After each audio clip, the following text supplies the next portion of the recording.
Дәке, кірпіш қолда тұр, семет қолда тұр, шеге қолда тұр. Базарға апарып сатайық. Бастық жоқ кезде лебе жасап алайық. Қалай қарайсың? Дәуке, бастық жоқ кезде дейсің ба? Ал Құдайды қайтеміз.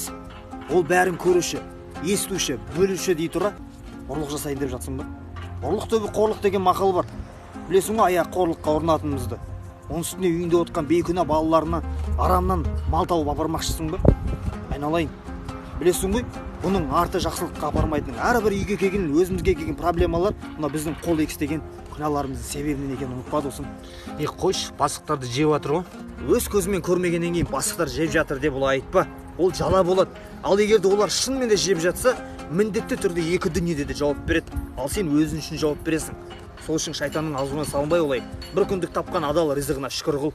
Дұрыс өмір сүрмеген жақсылықты